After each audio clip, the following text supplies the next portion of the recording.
Bonjour tout le monde. Écoutez, on est hyper heureux de vous accueillir aujourd'hui. Voilà, on a fait un voyage il y a quelques jours en Allemagne avec les équipes du parc et puis avec des journalistes. Et voilà, vu on était en place très limitée et restreinte, on était content aujourd'hui d'organiser cette demi-journée pour vous.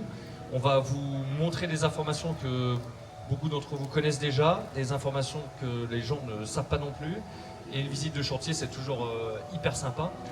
Voilà, on est aussi fiers de vous montrer le terrier tout à l'heure qui a 2-3 jours de son ouverture. Et voilà, donc moi je pense qu'on va vous laisser rentrer à l'intérieur. C'est ça, Fred? On va découper un ruban, voilà, on va inaugurer une tendue. Non.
Bon, bienvenue à tous, je vais rencontrer.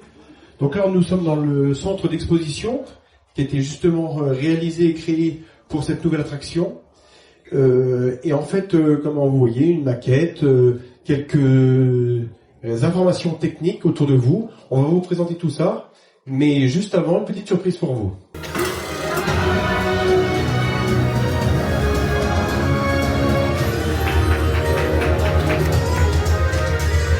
Voilà le premier véhicule du prochain train, le prochain coaster 2027 du Parc Nigloland.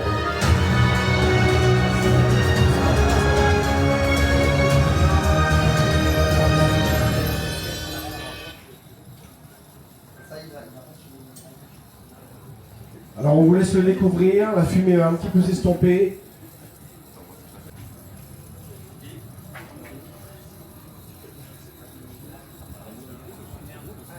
Alors pour votre information, le train qui est présenté à vous aujourd'hui, c'est le train qu'on a pu visiter à l'usine Mack il y a quelques temps, avec l'ensemble du staff de Nigloland.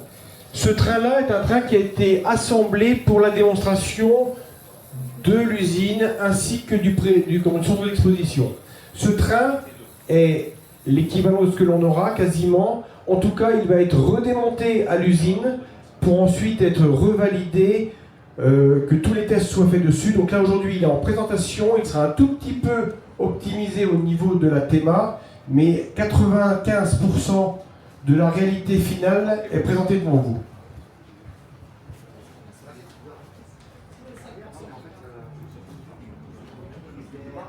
Alors vous savez déjà pas mal de choses, il y a pas mal de choses qui ont été dévoilées sur internet, donc vous connaissez un petit peu l'histoire. Donc c'est l'Expo universelle de 1887, on est parti 100 ans avant l'ouverture de Nigloland. La station va être présentée ici, donc là on ne voit que la passerelle rotative qui est ici. Mais en fait la station étant ici, nous avons un quai d'embarquement et un quai de parcours. Okay, donc en fait, quand on va faire ensemble le parcours pour qu'il soit bien maîtrisé. Donc on va charger de ce côté-ci. Une fois chargé, équipé, contrôlé, rotation de la plateforme rotative, on se retrouve dans l'alignement du lunch. Mais là, sur la première surprise, c'est que vous n'allez pas partir vers le parcours, vous allez être catapulté en marche arrière grâce à ces LSM qui sont ici, catapulté en marche arrière pour aller sur le spike numéro 1 jusqu'à une hauteur de 20 mètres. À l'issue de ce spike, vous allez repartir en direction de la station, être relunché, mais cette fois-ci de manière plus dynamique, pour vous envoyer vers le parcours. Premier point ici de airtime, dans le parti d'Odan qui est ici. une ressource. Vous allez monter à la cime ici pour faire la fameuse figure que l'on a appelée le Supersonic Spin, inspirée d'un double Immelmann, si ce n'est que cette figure qu'on a souhaité modifier, en fait ce qu'on a fait, c'est qu'on a fait un double Immelmann, mais non pas vertical, mais incliné. Incliné pour plusieurs raisons, un peu pour la sécurité, pour être sûr d'avoir une descente continue, mais aussi pour maximiser l'accélération, parce qu'une fois qu'on a atteint la cime, alors qu'on est en train de vriller, le train réaccélère. Ensuite, deuxième airtime, on arrive en bas du looping, où cette fois-ci on a une autre partie de launch qui va nous recatapulter pour avoir une vitesse optimum dans le looping. À l'issue du looping, recatapulter une troisième fois pour venir atteindre les 47 mètres de hauteur sur le spike numéro 2. Arrivé là, on n'en a pas assez, on fait on fait le parcours complet en marche arrière, et encore une fois, on va optimiser la vitesse pour avoir la meilleure expérience possible grâce à ces deux launches là, aussi bien dans le looping que dans le Supersonic Spin. Puis on retourne sur les freins, les SMS là qui vont être en fonction de frein, donc on va freiner, mais pas suffisamment pour s'arrêter en station. On va venir terminer notre course sur le Spike 2, revenir en gare, se positionner, et on tourne la passerelle. Voilà ce qui va se passer sur ce parcours où la vitesse maximum atteinte sera de 91 km/h.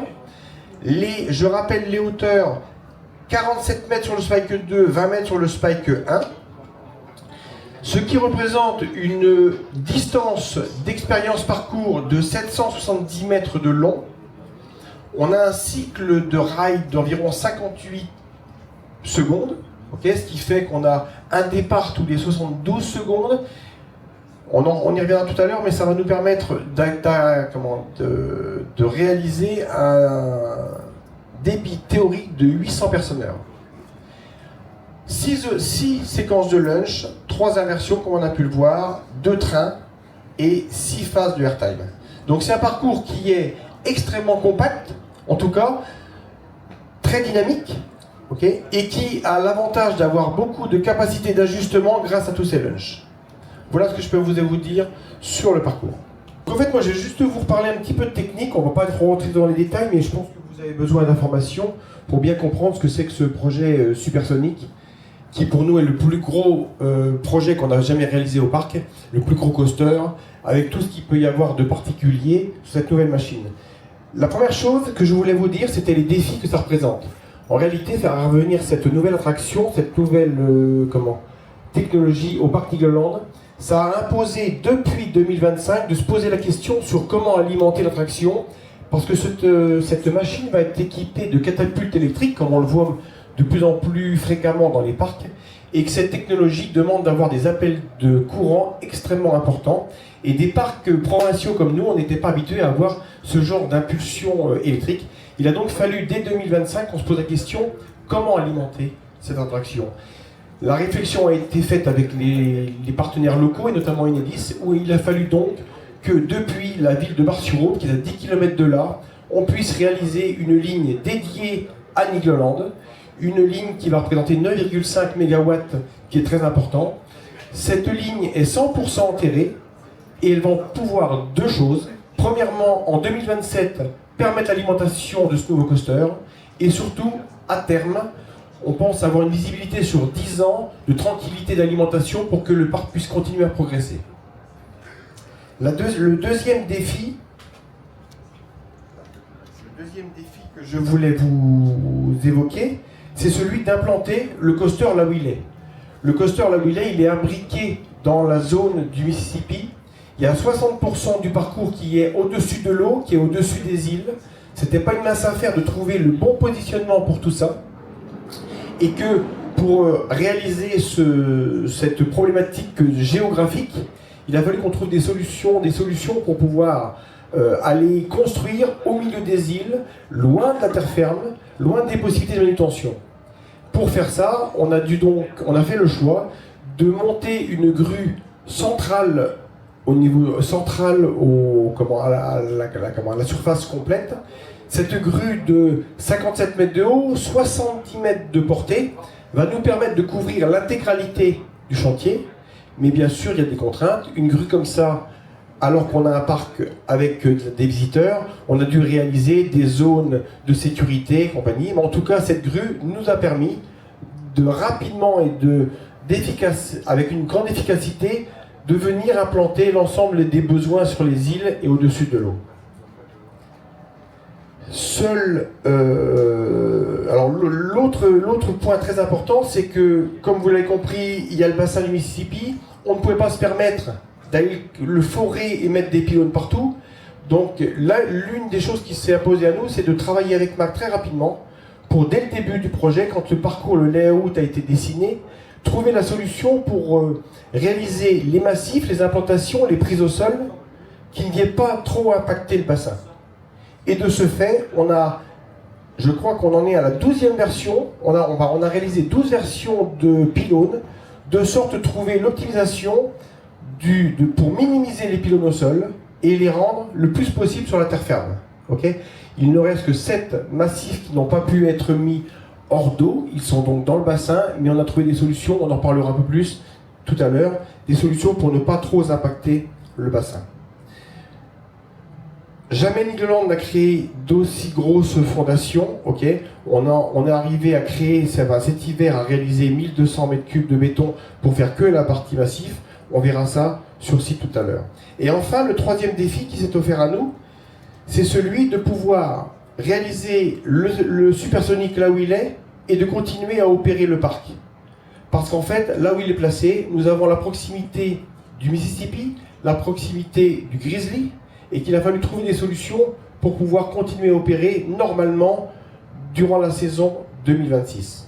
Donc qu'est-ce que l'on a fait? On est venu créer un chemin d'accès qui est lui balisé par des pales planches en bois, de manière à pouvoir conserver ça, et on a paramétré la grue pour qu'il n'y ait pas de possibilité de passer les charges au-dessus des visiteurs. Voici les défis qui se sont offerts à nous sur une surface, parce qu'en fait le projet, c'est une superficie qui est la plus grande sur laquelle on n'a jamais fait de projet, qui est de 8500 m², et la station que vous voyez déjà en construction, qu'on verra mieux tout à l'heure, elle représente tout de même 850 m², qui est quand même une station très très importante. L'autre petit point sur lequel qu'on voulait aborder, c'est le fait qu'à Nigloland, quand on fait des projets, bien sûr, comme Jessie l'a dit, on va maximiser maintenant la thématique, on va aller dans des thèmes, dans des univers de plus en plus recherchés, mais on conserve toujours notre ADN, l'ADN de faire des projets qualitatifs. Et parmi ça, on a fait un choix, encore une fois, impactant, c'est celui de dire que cette attraction, elle va arriver, mais on veut une qualité optimum de peinture et de traitement. On ne veut pas trop sur les rails, on veut que la couleur qui a été choisie, qui est une couleur très particulière, soit pérenne dans le temps et qu'elle ne devienne pas à pâlir et compagnie. Qu'est-ce qu'on a fait? On a dit, encore une fois, on est des constructeurs, on va vous prendre une traction non peinte, on va l'emmener en France, au centre de la France, dans une compagnie qui fait du traitement de haute qualité. On va donc la traiter sur place, elle sera, pour ceux qui connaissent, elle sera métallisée, elle sera peinte en thermolacage. Ces choix-là, ils paraissent peut-être anodins, mais ils ont des vraies répercussions. Ils ont des répercussions sur le prix, parce qu'évidemment c'est coûteux. Ils ont des répercussions sur la logistique. Il faut transférer les trains à la compagnie, les ramener ensuite, les équiper sur site, alors qu'avant ils auraient dû être équipés à l'usine. Et tout ça pourquoi? Tout ça pour avoir une qualité de peinture optimum, une brillance maximisée, puisqu'on a dû faire développer la couleur qui a été choisie, qui est le RAL 8029. Ce fameux RAL n'existait pas en haute brillance. Il a donc fallu qu'on recherche la compagnie capable de nous créer ce RAL, et on a réussi à la faire développer avec une brillance à 95%. Voilà. Donc tous ces choix-là, vous voyez, c'est des choix où on cherche toujours la qualité, on ne lâche pas sur ça. C'est ce qui fait que le parc Nigloland reste avec un esthétisme et une propreté la plus optimum. Il y a 15 jours où vous voyez le parc à la nuit tomber et ça coûtait excessivement cher d'éclairer le train. Du coup, on a choisi de ne pas le faire parce qu'on n'a pas non plus d'envie d'ouvrir à Noël. On se garde la possibilité de le faire en interne si un jour on a besoin. La fumée on voulait qu'il y ait de la fumée qui sorte en gare de la cheminée. Le truc, c'est qu'avec la plateforme rotative, tu peux pas mettre l'appareil à fumée dessus. Pardon ?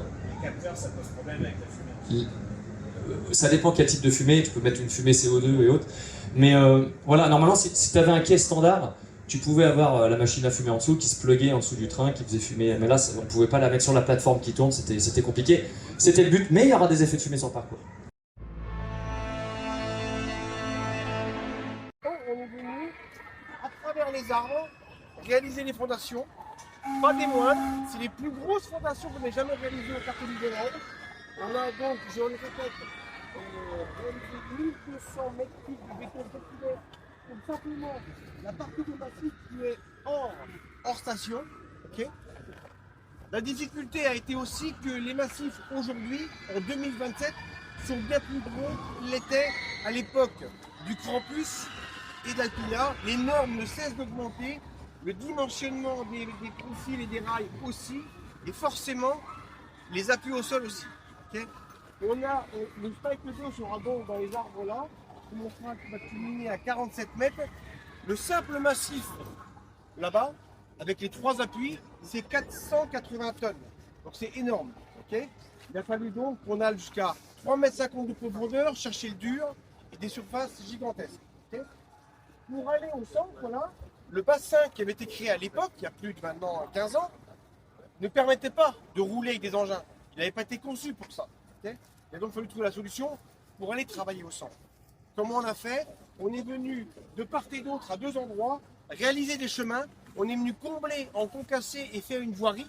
On a fait une voirie qui nous permet d'accéder aux îles de part et d'autre et pouvoir réaliser le génie civil au centre. Juste avant, une semaine avant d'ouvrir le parc, il a fallu tout enlever pour remettre en eau le bassin. Okay. On a essayé, comme je vous l'ai dit, de minimiser la casse du bassin parce qu'il était étanche, il faut qu'il le soit encore. Et des coupes de béton dans un bassin, c'est jamais ce qui est le plus facile à faire. Et la garantie d'étanchéité, elle n'est jamais absolue. Donc on a minimisé.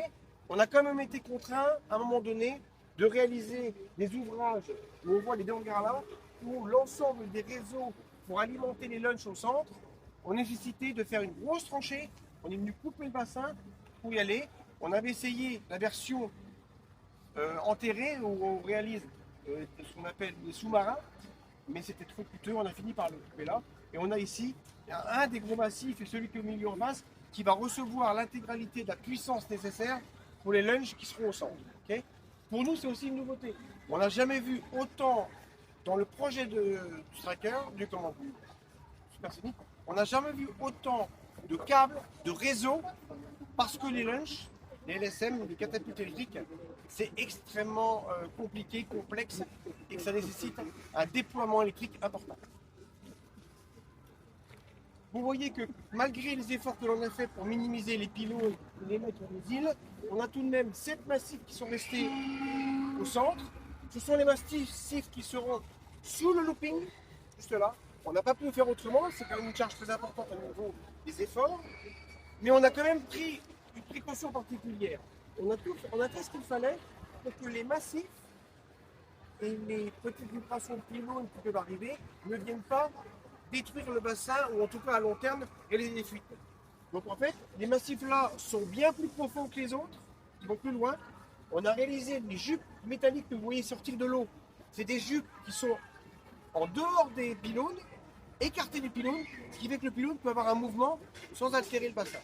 Toutes ces petites choses là, c'est des contraintes qui viennent s'ajuster, qui viennent grossir la complexité, mais qu'il faut traiter comme ça sur le projet jour après jour.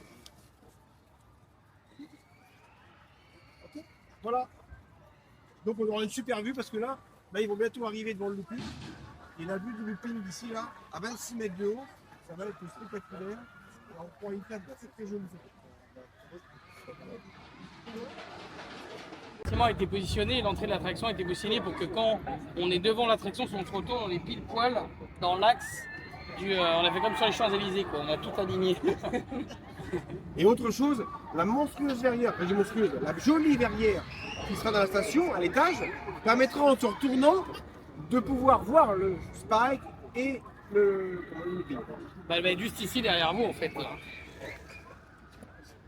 C'est sympa parce que je sais pas si c'est pas juste une histoire, mais il y a aussi l'alignement de la tour.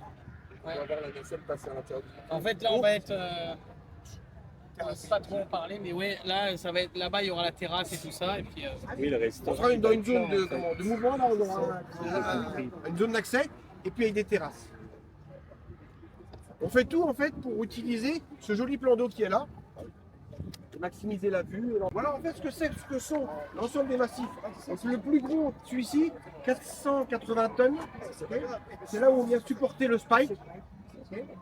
Mais vous voyez, donc ce qui a été réalisé, les 1200 mètres cubes qui ont été réalisés cet hiver, c'est depuis là jusqu'à là, toute cette partie-là. Ce qui nous permettait de pouvoir ouvrir le parc parce que toute la partie qui pouvait gêner l'exploitation était déjà faite. Et après, cette partie-là pouvait être faite à un second temps, comme on est en train de le faire aujourd'hui.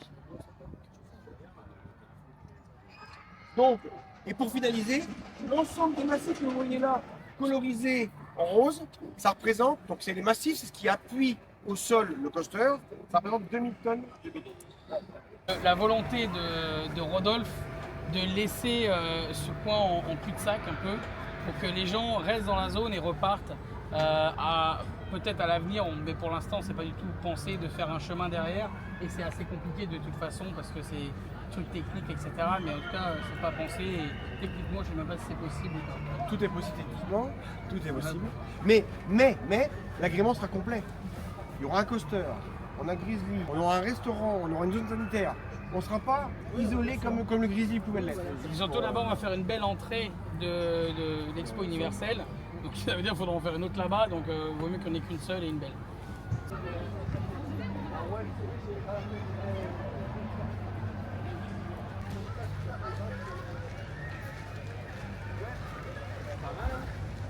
On a mis quelques vues pour vous aider à vous projeter. Donc je vais me mettre juste devant là. Donc là on est sur la zone de la station. Vous vous rappelez comment c'était juste avant? Non.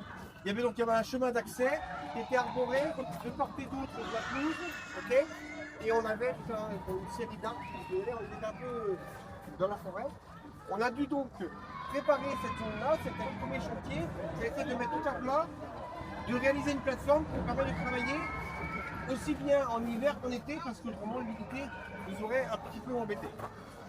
On va commencer par ici si vous voulez bien. Donc ça, vous l'avez découvert tout à l'heure. C'est la façade qu'on aura à faire. Mais sous cette belle façade, il y a en fait construction ici, une station qui est, on va dire, à 30% en béton. Toute la partie sébassement est en béton, et dessus est en charpente métallique. Pour obtenir le résultat que vous avez là. Okay.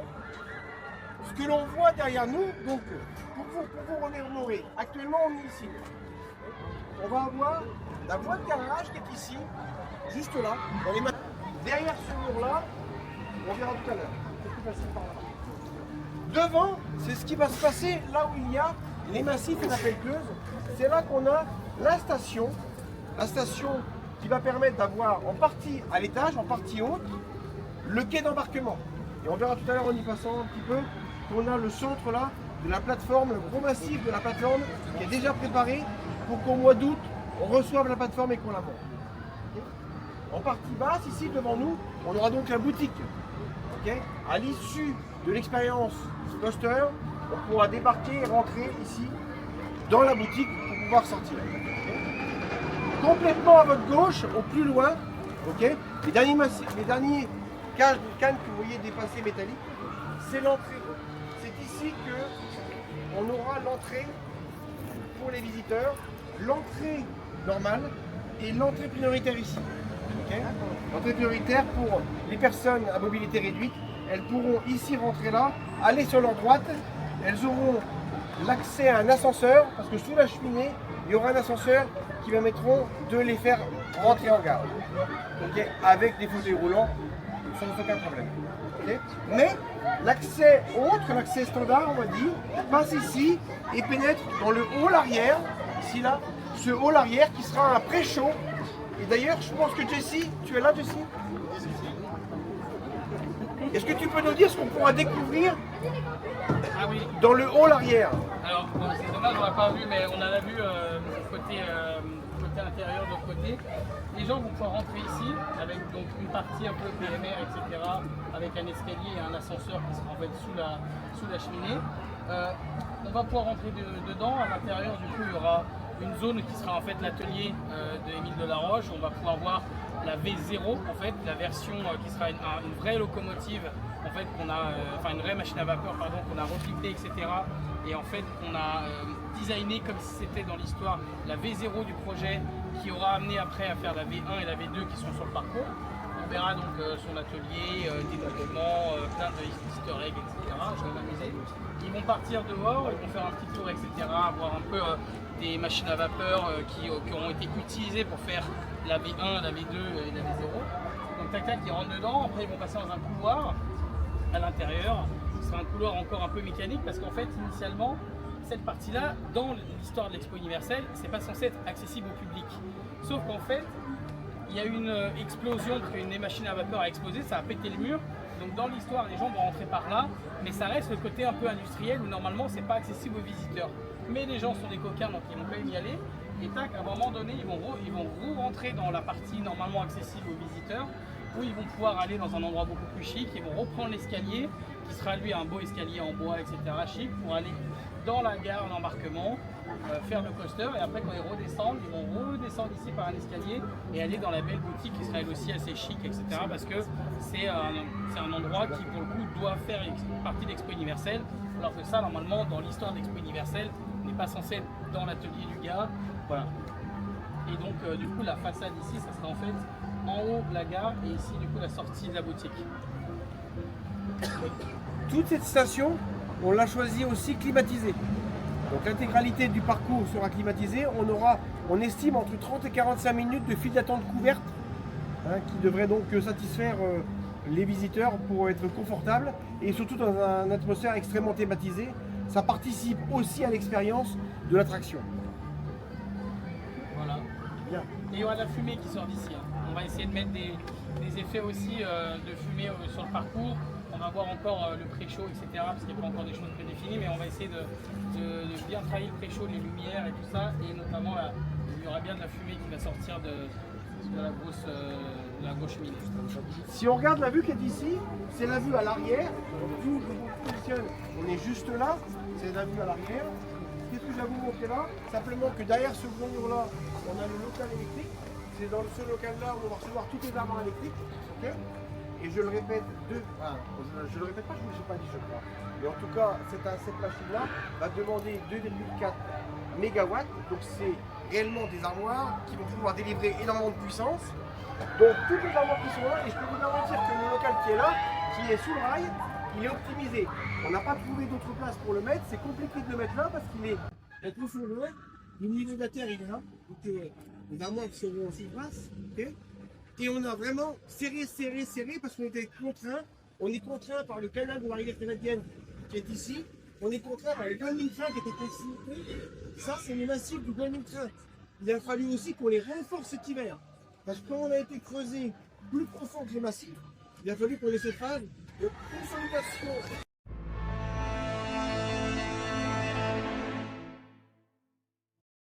Il y a des choses qui ont été faites en 2024. En 2025, en 2026, on devait avoir une cohésion et un style similaire, même si ce n'est pas les mêmes sculpteurs d'Universal Rocks, même si ce n'est pas les mêmes équipes qui travaillent dessus, il fallait qu'on ait une atmosphère commune. Donc on a gardé l'esprit un petit peu comme ça de rocher avec de la végétation et un peu voilà, de terre. Et qu'on a un peu amélioré comme ici. Si vous regardez, il y a un peu plus de détails, notamment avec des petits rochers qui apportent en fait cette crédibilité. Et plus on va vers de l'autre côté de la rivière, plus on a. Et d'ailleurs en bas de l'attraction, en bas du restaurant, vous allez voir un petit peu un style, une sculpture qui est un petit peu différente, comme si c'était érodé par la rivière. Donc en fait, on a essayé d'intégrer aussi en fonction de l'existant et de la rivière, qui est d'ailleurs une rivière naturelle. On a la chance d'avoir ça ici. Et donc là, on est encore on va ouvrir en quelques jours. Donc là, il y a des choses qui sont pas encore peintes, il y a des choses qui commencent à voir le jour. voilà, donc là les jardiniers viennent tout juste de poser les arbustes et les plantes qui vont parce que c'est une forêt, donc c'est pour ça qu'on a fait les grands massifs pour qu'on garde les forêts de l'eau, sinon c'est une forêt. Et donc il y a des arbres qui vont être ajoutés, ça va grandir, ça va donner de l'activité. Ici donc ça va être la partie où en fait les gens vont pouvoir faire la respiration pour aller sur la culture de l'eau. En fait, qui a un côté un peu plus mignon, un peu plus girly. Et il y aura donc une iglotte qui sera sur le toit, qui n'est pas encore posée. Ici, il y aura l'enseigne qui va arriver sans doute aujourd'hui ou demain. Voilà, donc là, vous arrivez vraiment dans les derniers jours du projet. Ça a été un beau travail d'équipe avec Philippe, avec Baptiste ici, Baptiste qui est là, qui est technicien, qui a travaillé sur la charpente. La charpente qui est sous ce qui est votre work là, il a fallu développer pour pouvoir justement acquérir cette finition-là. Le rockwork, je ne sais pas si vous connaissez, si ça vous parle, en fait, c'est donc du béton sculpté. En fait, dessous, il y a donc du béton simple comme voilà, du béton brut. Par-dessus, il y a des charpentes métalliques sur lesquelles est soudé en fait une sorte de grillage, donc ou en métal ou en plastique, qui permettent après de projeter avec une grande lance du béton et après de sculpter. Donc c'est un vrai travail d'artiste, de sculpteur, où il y a des artistes d'Universal Rocks qui viennent et qui vont sculpter pour faire ces rochers, pour faire. Il y en a tout ce qu'on voit ici, c'est du béton. Donc c'est le gros arbre là-haut, tout ça c'est tout du béton, c'est mis en papier. Et après, donc là il y a une partie on voit ici. De peindre, donc qui est en train de en fait, donner de la crédibilité, du vivant, voilà, et qui peut donner du vécu aussi, l'attraction comme les cailloux, par exemple, si on travaille, etc. On va donner une atmosphère, une âme, au mieux, sinon bah, ça serait un peu, ça serait tout rouge comme ça ou tout gris comme du béton. L'autre chose importante, c'est que ça, c'est un nouveau principe de restaurant aussi au parcours. On a voulu le rendre digital, maintenant on va arriver, on va pouvoir commander avec des bornes, on sera livré, comme ça, pour essayer de maximiser aussi le débit, l'expérience visiteur. Ça ira. On essaie de moderniser aussi ce concept de restaurant pour pouvoir voir si après on peut le développer dans le parc. Comment? Oui, on sait ce qu'on va y manger. Ça va être un restaurant de panier. Et aussi, c'est un nouveau plat qu'on n'avait pas sur le parc. On se distingue encore, on n'essaie pas toujours d'avoir les mêmes points de restauration. Chacun a son identité. Et c'est un des restaurants qui sont les plus thématisés au niveau intérieur, c'est-à-dire qu'on est allé loin dans le détail à l'intérieur avec, vous allez voir en rentrant, Et bon, oui. beaucoup de. Allez, on vous laisse entrer. La salle qui a une zone de commande et aussi une cuisine ouverte ici où il y aura la préparation des familles panini et à l'arrière une zone backstage que je pourrais vous décrire parce que elle est un petit peu encombrée d'escabeaux et de techniciens à ce jour. C'est bien, tu vas bien. Tu peux parler de choses peut-être? Ah oui, alors. Donc bienvenue au terrier. C'est vrai que Je vais laisser ça sur la place, mais comme vous pouvez voir, en fait, lui c'est Chochon, c'est un restaurant. Il vient d'arriver, il y a encore pas mal de détails, de couleurs, de peintures, d'éléments décoratifs qui sont arrivés, notamment de végétation, il y en a un petit peu là, mais il va en avoir un peu de partout. Tout ce que vous voyez là, c'est du béton sculpté. Donc en fait, à l'intérieur, il y a une armature métallique par lequel il y a eu du gâteau, c'est ça, du gâteau. Gâteau. Et par-dessus, en fait, projeté et taillé par le sculpteur. Vous pouvez voir, à l'extérieur, il y a le sculpteur qui est encore là, qui est en train de finir.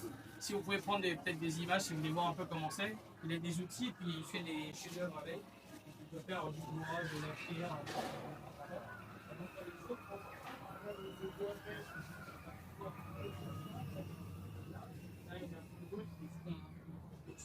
Et après ça va être patiné pour ce rendu-là.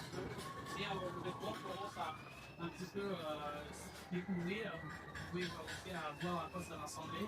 Et les luminaires sur mesure par nos équipes, en fait, nous a designé ici en interne. C'est Robert en Allemagne qui les a fait, qui est une entreprise qui fabrique des luminaires pour les fabrications et autres. Et voilà, et en fait, tout est fait beaucoup de choses médicales, c'est-à-dire tout ce qui est bois, etc., a été fait par l'Art du Bois, qui est une entreprise qui est pas de cette commande-là. Voilà. Et centre-ville, il y a peut-être Baptiste qui peut en parler, ou des entreprises locales. Oui, après, comme tous nos projets, son addition supersonique est ici. Tout ce qu'on peut faire avec les gens du coin, on le fait avec les gens du coin. Ça facilite les échanges, ça facilite les chantiers, ça facilite les interventions en express si besoin est. Et puis on arrive à un projet qui est toujours très qualitatif, on est satisfait et on cherche. Une difficulté qu'on a eue ici, c'était de produire le bâtiment, de le mettre en place alors qu'on était en hiver.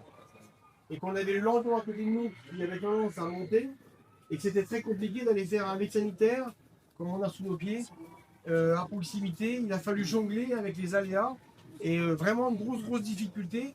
Une fois qu'on a passé le seuil du niveau de dalle, on était plus tranquille, mais il y a eu quand même 2 mois extrêmement compliqués, serrés pour les artisans. Les pieds dans l'eau.